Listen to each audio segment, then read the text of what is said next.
Hello everyone, my name is Gitanjali Singh and I am interning at Lexis and Company.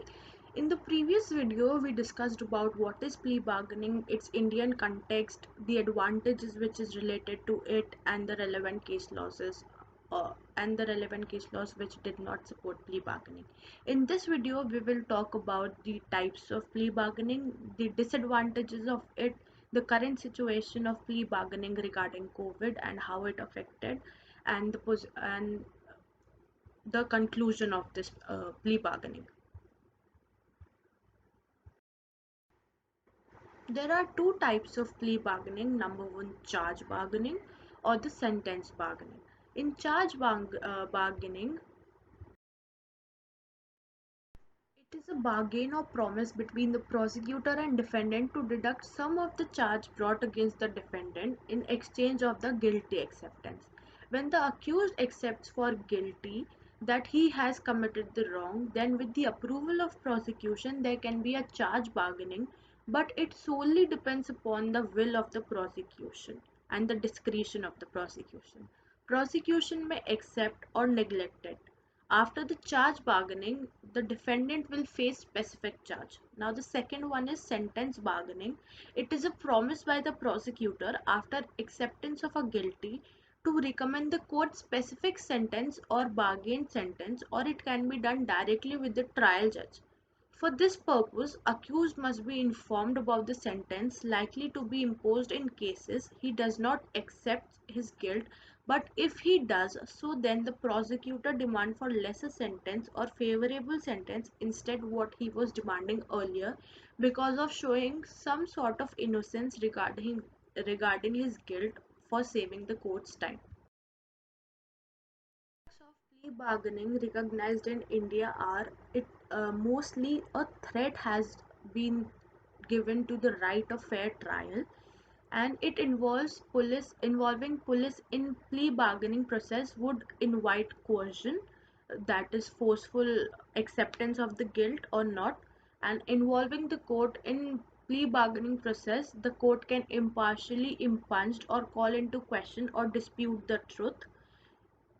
It basically involving the victim in plea bargaining process would invite corruption, and if he plead guilty application of the accused in reject, then the accused would face great hardship to prove his innocence and his innocence.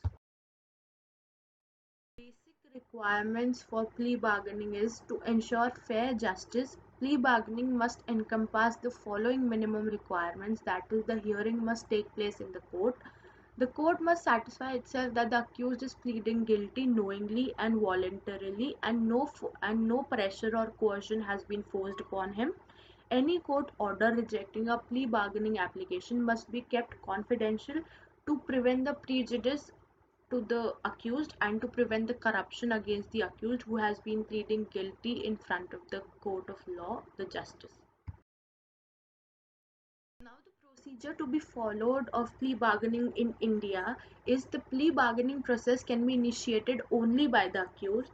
This provision is different from the one in the countries like USA, where the prosecutor plays a key role in bargaining with the suspected offender. The accused will have to apply to the court for invoking the benefit of bargaining, and therefore the court may be permit the prosecutor, the investing officer, and the victim, if any, to hold a meeting for a satisfactory disposition of the case and to reach a negotiation so that both defendant and prosecutor can reach at a certain point. Once mutual satisfaction is reached, the court formalizes the arrangement by way of a report signed by all the parties and the presiding officer. The accused may be sentenced to a prison term that is half the minimum period fixed for the offence. If there is no minimum term prescribed, the sentence should run upon one-fourth of the maximum sentence stipulated in the law. The outcome may also involve payment of the compensation and other expenses to the victim by the accused. Now, the arguments in favor of this plea bargaining were, as per the Justice Malimat Committee on Reforms of the Criminal Justice System, formed in 2000. This ensures speedy trial, ends uncertainty over the outcome of the criminal cases, saves litigation cost, and relieves. it would also be a dramatic impact on the conviction rates. Some of the relevant case laws for plea bargaining is one recent case of Mumbai published in the Times of India, wherein a grade 1 employee of RBI was accused of siphoning off rupees 1.48 crore from RBI by issuing vouchers against fictitious names from 1993 to 1997 and transferring the money to his personal account. He was arrested by CBI in the year of 1997 and released on a bail in November of the same year. Charges were framed and the case came before a special CBI judge. The accused stated that he is 58 years old and moved an application of plea bargaining by taking the benefit of Amendment of 2000, came into force in 2006. The court directed the prosecution for its response. The court rejected the application, but from that time it has opened the doors and new hopes in the minds of other accused. In another case of Vijay Mosdas versus CBI, that is, it is a criminal miscellaneous application of 2006. Uttarakhand High Court in March 2010 allowed the concept of plea bargaining, wherein accused was charged under Section 420, 468, and 471 of IPC. In this case, accused supplied inferior material to to ONGC and to at a wrong port, which caused immense loss to the ONGC. Then investigation was done through CBI by lodging a criminal case against the accused. Notwithstanding the fact that ONGC, the victim, and the CBI, that is the prosecution, had no objection to the plea bargaining application, the trial court rejected the application on the ground of the affidavit was not filed by the accused, and also the compensation was not fixed. The Honorable High Court allowed the miscellaneous application by directed the trial court to explain the plea bargaining application. In the recent term, most of the members of Tablighi Jamaat belonging to other countries who were charged with spreading of COVID-19 cases have obtained release from the court by way of plea bargaining.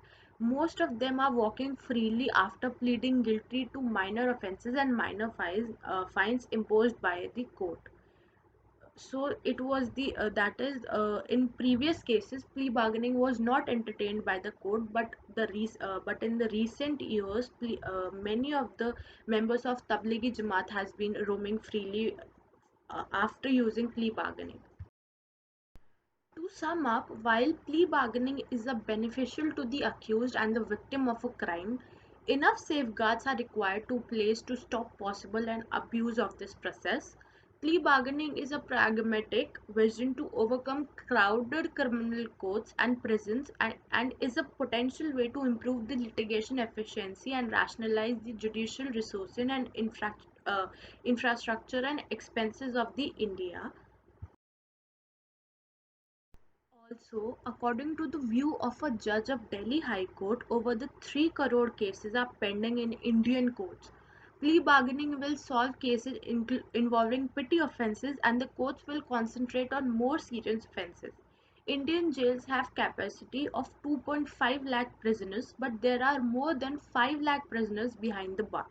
The state government spend more than rupees 555 per day on each prisoner, and annual expenditure comes up to 361 crore. This huge amount is spending by our Indian government to maintain these prisoners just because of the delayed criminal justice system. Plea bargaining will help in reducing backlog under Indian judiciary and number of prisoners in jail also, although the constitutional obligation to provide speedy trial is also being fulfilled. The concept of plea bargaining is very much needed in Indian judiciary and it will help. Without abusing the power of the plea bargaining, we must use it. Thank you.